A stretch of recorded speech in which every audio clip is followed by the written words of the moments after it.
오늘의 제목은 하나님 장막을 건축해 하심.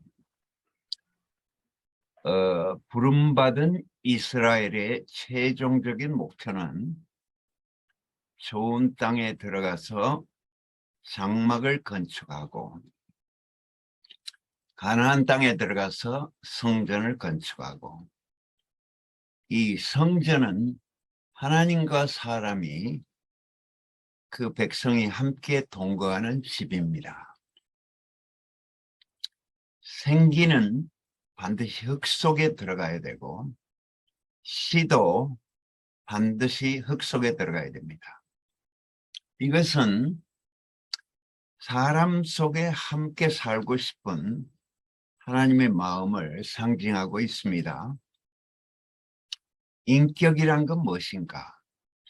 하나님의 생명이 사람 속에 들어와서 한 실체를 이루는 것입니다.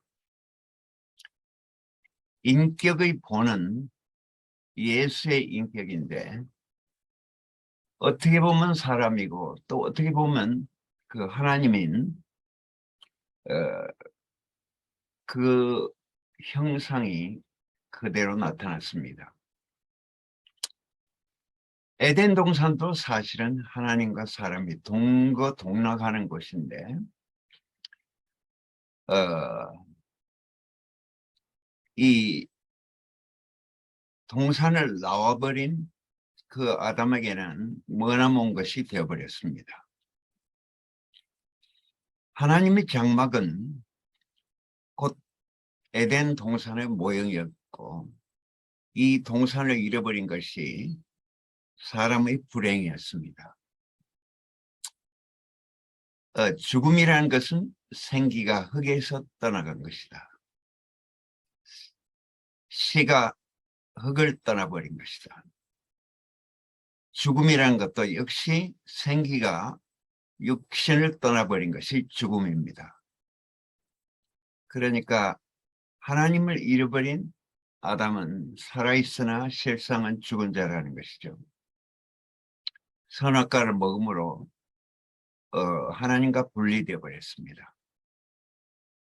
사탄은 그 실체, 그 인격을 파괴하려고 선악과를 먹였는데, 인격을 파괴하니까 자연히 동산을 나가버리고, 인격이 없으니까 동산에 살 수 없는 사람이 됐는데, 이것이 저주받은 인간이고 타락이고 비극이고 불행입니다. 다윗은 아마 그 어디서 데려다 키운 자식인 것 같아요. 그래서 제일 어리고 귀한 제일 막내 아들인데도 불구하고 쫓아내버렸잖아요. 그러니까 육신의 아버지가 있긴 있는데 이 진짜 아버지가 아니다. 그래서 영원한 아버지를 찾는 것이죠. 그래서 다윗은 예수의 조상이 된 것입니다. 영원한 아버지가 없으면 고아인 거죠. 그래서 이 세상 사람들은 다 고아입니다. 아버지가 있어도 고아고, 예수를 믿어도 고아고, 그러니까 고아 같은 행동만 하는 거죠. 이것이 비극이고 불행입니다. 하나님의 영원하고 유일한 목적은 사람 속에 함께 거하고 싶다. 사람 속에서 자기 자신을 나타내고 싶다. 하나님이 향기면은 사람 속에 향기를 표현하고 싶고, 하나님이 단비면은 사람 속에서 단비를 표현하고 싶으신 거죠. 그런데 종교는 이것을 모르고 핵심을 놓치고 시험 말단적인 것만 추구하죠. 기도를 열심히 하라. 봉사를 열심히 하세요. 선을 열심히 행하세요. 핵심은 놓쳐버리고, 그러니까 하나님의 마음은 표현되지 않는 거죠. 아버지 마음은 출장 가버리고 그러죠. 고아원 원장이 대신 그 자리를 지키고 있다. 하나님이 땅에 오셨다. 신의 산에 불꽃과 능력으로 오신 그 하나님은 사실은 불꽃과 힘으로 오시고 싶은 게 아니고 인격으로 오고 싶은 것이죠. 그것을 이해할 만한 사람을 찾아오신 게 첫 번째 모세고 아브라함이고 또 다윗이고 요셉이고 선지자들이고, 신은 항상 옥토를 찾고 있습니다. 젖과 꿀이 흐르는 땅은 사실은 젖과 꿀이 흐르는 땅이 아니었어요. 아주 척박한 땅이고 산지고. 그런데 그리스도를 만나니까 야, 젖과 꿀이 흐르는 땅이구나. 하나님이 거하실 만한 땅이구나. 씨가 떨어질 만한 땅이구나. 그래서 이스라엘은 그리스도를 모형으로 지은 백성이고 그리스도를 모형으로 지은 사회고 그리스도를 모형으로 지은 나라입니다. 이것이 성막의 실제죠. 이런 것들을 안 보였기 때문에 건축으로 그냥 성막과 성전을 지은 것은 단지 예표일 뿐이고 껍데기일 뿐입니다. 성막은 사실 그리스도의 인격을 건축으로 표현한 것이고 또 건축으로 표현한 사람도 있고 그림으로 표현한 사람도 있고 음악으로 또는 시로. 건축은 종합예술이라고 합니다. 그러니까 유럽에 가보면 정말 모든 게 그냥 다 종합예술이에요. 파리에 가보면 그 어떤 것도 공장에서 찍어낸 게 없다네요. 다 사람 손으로 예술을 혼을 불어넣어서 다 만든 거랍니다. 그러니까 건축을 그냥 우리 아파트 짓듯이 이렇게 직선으로 해놓은 거 하나도 없어요. 조각을 붙여서 거기다 혼을 불어넣어서. 유럽은 그래서 거리 자체가 예술이에요. 그래서 화가가 많이 나오고 음악가가 많이 나오죠. 전부 직선적인 아파트만 있는 데서는 음악가도 예술가도 나올 수가 없어요. 성막의 구조는 첫 번째 단이 나오는데 그 제단은 육체를 표현하고 있습니다. 두 번째는 성소가 나오는데 떡상과 등대와 향로가 있는데 이것은 인간의 혼, 마음, 생각, 사상, 느낌 등을 표현하고 있습니다.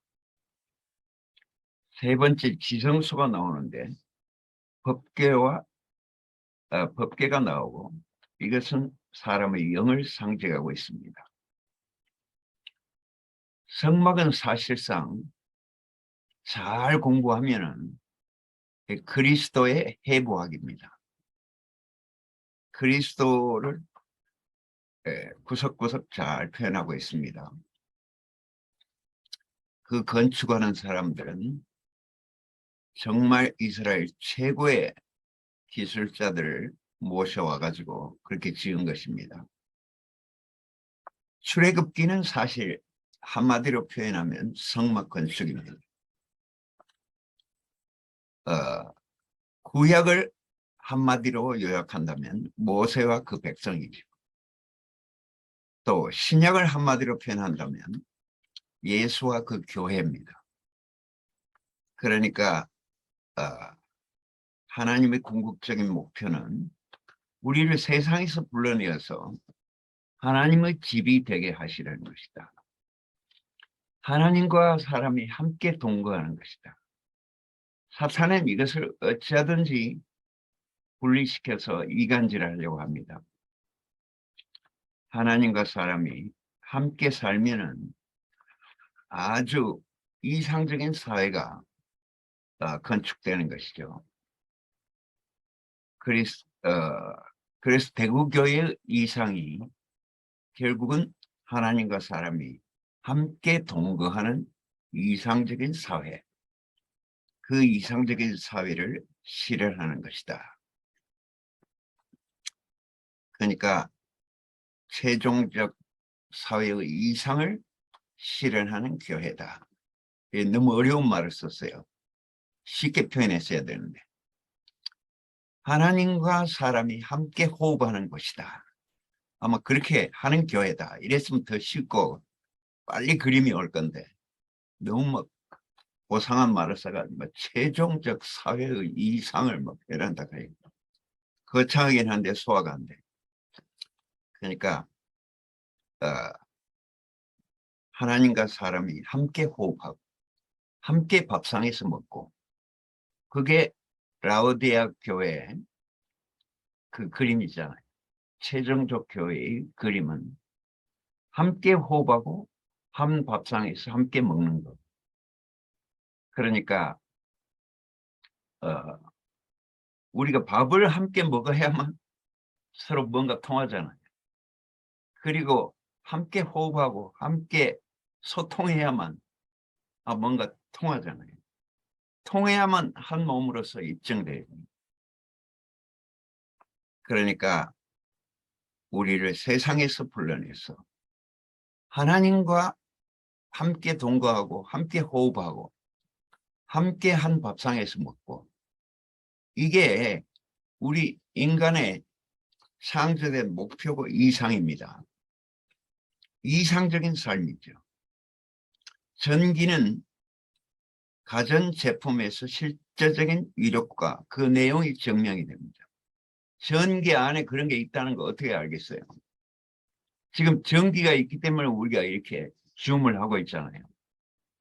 이 줌의 가장 기본적인 내용은 사실은 전기입니다. 전기가 전자제품을 통해서 열과 빛과 에너지와 일로 이렇게 표현되는 것이죠. 정말 컴퓨터를 생각하면 기가 막힌 기계잖아요.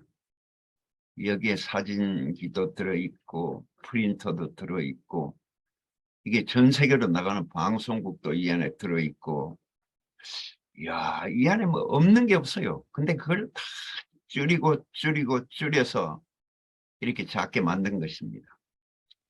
또 요새 스마트폰을 보면 막 기가 막히잖아요.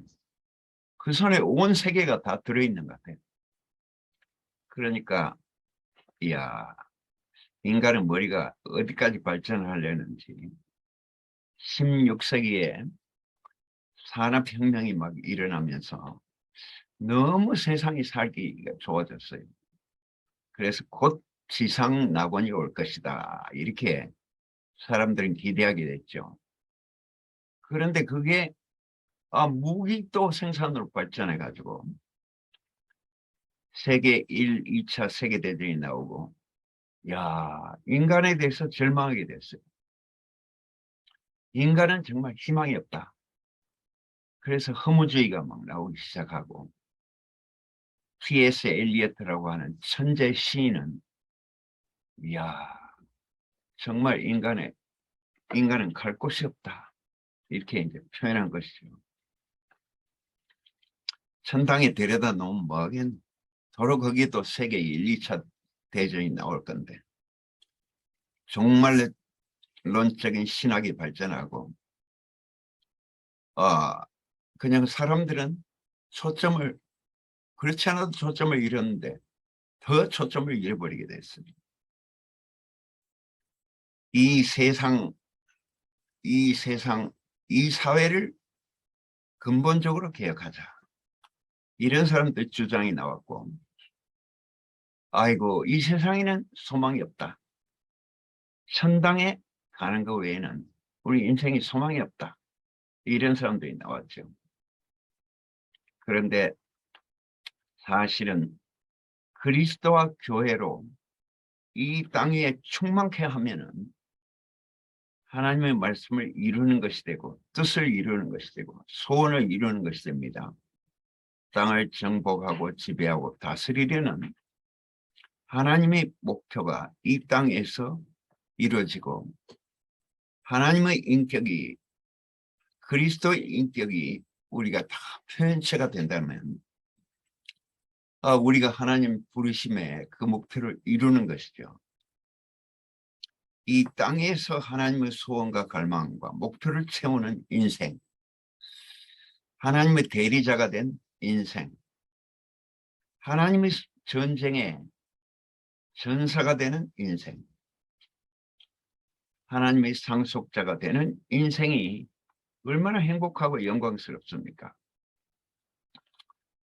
우리를 다 그렇게 영광스러운 존재로 변화시키려는 그것이 하나님의 영원한 계획이고, 그리스도의 인격이 만물을 지배하고 다스리고 통일시키려고 하는 그 하나님 목표를 세운다는 게 얼마나 기가 막힙니까? 우리가 다 선악과를 먹고 독을 뽑던 사람들이 다시 생명과를 먹고 독을 해독 다 시킴을 받고 선악과의 향기를 내뿜는 사람들이 되면 우리가 다 그리스도화 할 거 아닙니까? 그러니까 개인이 그렇게 된다는 말이 아니고 단체가, 교회가 서로 공통분모를 찾음으로써 공통분모 아닌 것은 다 빼내버리고 우리가 한 목표를 향해서 함께 달리는 그 달리기도 그런 게 있잖아요. 계주라는 거, 이어달리기. 그래서 이 4명이 그 거리를 완전히 전력 질주해서 그 탁 바톤을 받고 또 바톤을 탁 받고 마지막에 그 1등 선을 넘는 거 보면 진짜 통쾌하죠. 한 사람이 그냥 쭉 달리는 건 좀 밋밋한데 이 계주라는 거 참 기가 막혀요. 또 가다가 바톤을 막 떨어뜨린 사람도 나오고, 이야, 우리가 이 바톤을 받아서 예수의 바톤을 받아서 함께 전력 질주할 인생으로 부름받았다는 것이 얼마나 참 감사한지. 하나님의 핵심을 우리가 먹고 마시고 소화해서 서로 핵심을 나눠 먹으면 얼마나 참 감사합니까? 그러니까 우리가 과거에는 주변적인 것에, 지연 말단적인 것에 인생을 허비하던 인생이 이제 핵심을 파악하고 마치 태풍은 눈 속에 들어오면 조용한 것처럼 그렇게 우리 인생이 그 조용한 인생이 되고, 농부가 아주 1년 내내 바쁘지만 수확할 때는 아주 너무 즐겁잖아요. 수확할 때는 막 힘들지도 않고 너무 즐거운 거라. 이 세상에서 아마 수확하는 농부보다 더 즐거운 인생은 없을 거예요. 그래서 하나님의 수확이신 그리스도를 먹고 마시고 분배하고 노래하는 것이 우리 인생이 존재하는 이유입니다. 오늘도 이걸 위해서 우리가 숨쉬고 서로 교통하고 즐거워하고 서로 살리고 서로 힘을 돋구는 이 하루가 되게 하신 주님을 찬양합니다. 아멘. 아멘. 아멘. 아멘. 아멘. 아멘. 제가 먼저